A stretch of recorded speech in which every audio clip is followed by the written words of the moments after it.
Hi, everybody. Meteorologist Joe Cioffi here. Weather in 5 days in 5 minutes. We've got a nice day ahead for much of the northern mid-Atlantic states into southern New England. The only minor issue is if you notice on the satellite loop, we have a little bit of a weak upper trough moving across New England that extends down to about Connecticut and Long Island. And as that goes by, there might be a sprinkle or two with it. But other than that, we're seeing mainly clear skies out to the west, other than whatever morning low clouds and fog that develop. That'll all, of course, burn off.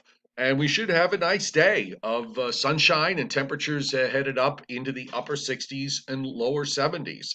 The standout feature today on the satellite loop is, of course, is rapidly strengthening Hurricane Delta moving into the Northwest Caribbean. The top winds from the latest recon, 110 miles an hour. It's very close to becoming a major hurricane, and it's continuing to strengthen here. So I think this is going to wind up getting close to or going into Category 4 status as it nears the northern Yucatan Peninsula in the next 24 hours or so. And then after that, it's on to the Gulf of Mexico and maybe another trip into Louisiana sometime late Friday or Friday night.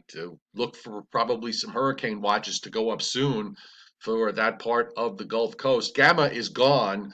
You can see the leftover moisture from here with Gamma in the central Gulf of Mexico, and Delta just basically has taken over the circulation here, the whole dynamic here in the Gulf of Mexico completely. So it's going to be all about that particular storm. And I think it may also wind up rivaling the strength of Hurricane Laura before it makes its final landfall somewhere on the Louisiana coast. We'll take a closer look at that in just a moment, but we'll just roll along here. I want to just give you the Canadian satellite loop. And one of the things that has changed is the fact that, if you remember, we had the deep trough in the eastern part of the United States. Well, guess what? That's now gone, and everything's kind of flattened out to more of a west-east flow. But you're getting these systems from Canada that are dropping southward, and that, of course, is pushing cold fronts through here every couple of days. The next one is going to be arriving for tomorrow. Meanwhile, on the radar, we've got some showers off the Georgia, South Carolina coast and along the Gulf Coast from Florida back to southeast Louisiana, at least out into the coastal waters. But except for that, really not too much happening here in the Northeast. You see a couple of little tiny echoes this morning with that upper trough moving across New England and extending down to about Long Island. But again, that's going to be out of here in short order. And the rest of the country, for at least for the time being, showing no precipitation from coast to coast. So for us, it's about high pressure moving offshore. We'll have a west southwest wind developing today, and that should take temperatures back to the upper 60s and low 70s. And then Wednesday, with this next cold front approaching, we'll probably make it up to 70 to 75 in most places from northeast Virginia to southern New England. I think that front, for the most part, is going to come through dry. There will be showers across upstate New York and in through central and northern New England, maybe even a thunderstorm or two.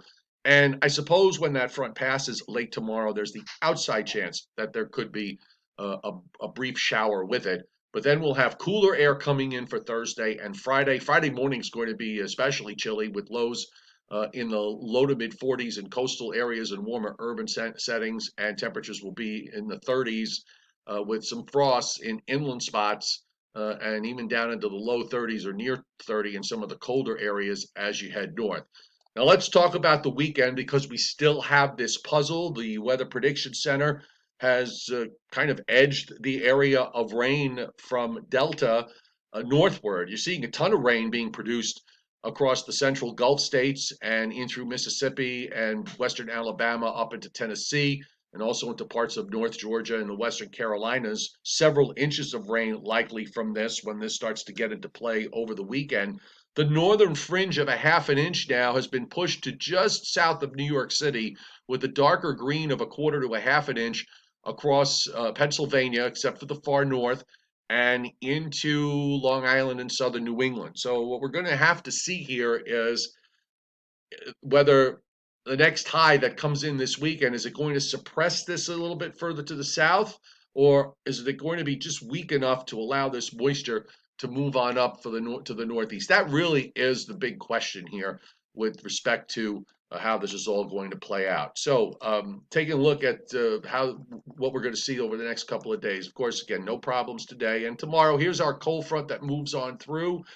Thursday's going to be a breezy day. Temperatures just in the 60s with a mix of sun and clouds.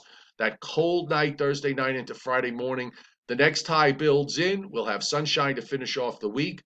Here comes Delta into the Louisiana coast and then starts to turn northeastward, of course, weakening and eventually becoming a remnant low.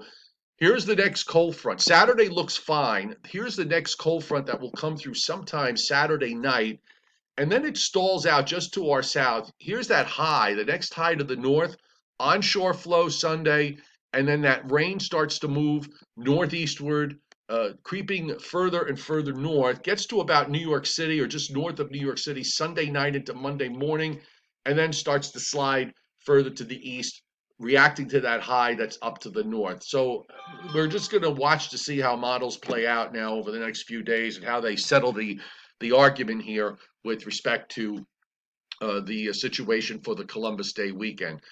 Okay, Hurricane Delta, very well defined. When you see a storm that's got 110-mile-an-hour winds and it's still not quite yet to the point of having that classic look, it's kind of telling you that there is strengthening going on. And in fact, if you look at the satellite, there's no wind shear at all. Everything is moving pretty much in symmetry in terms of the cloud structure and in terms of the rotation and heading on up to the northwest. This is the latest reconnaissance aircraft that is in there right now doing its sampling, and we're seeing winds of over 100 miles an hour being reported in all of the quadrants. 962 millibars was the lowest pressure on the first pass. So I think we're probably going to see it get down into the 950s in short order. There's your track going over the northeastern Yucatan Peninsula tomorrow morning and then turning into the Gulf of Mexico. The tracks get a little wider from west to east, but they're still in a fairly tight range. So it looks like southeast Louisiana on the hurricane tracking models, and then they all take it up northeastward up the west side of the Appalachians. How far north does that get? Do you start to see that slide to the east? That remains to be seen.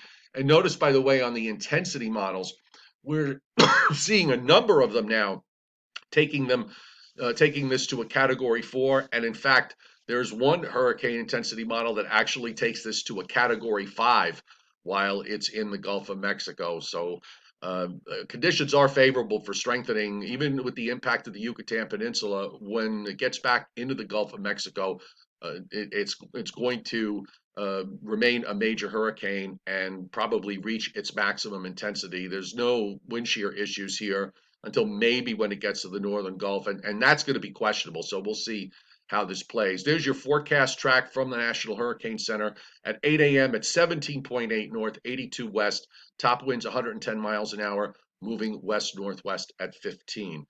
All right, the Joe and Joe Weather Show is back tonight at 7 o'clock Eastern Time, so be sure to tune in for that. We'll give you our never-to-be-humble opinions about what we think Hurricane Delta is going to do, and of course, how it may impact us with some rain or maybe not impact us with rain for the holiday weekend. We shall see. That's again at 7 o'clock Eastern Time tonight on my YouTube channel, and also on my Patreon platform. We'll have some posts later today regarding Delta and what we think is going to happen in terms of the strength and the track and everything else that goes with it. So have a great day. We'll see you later.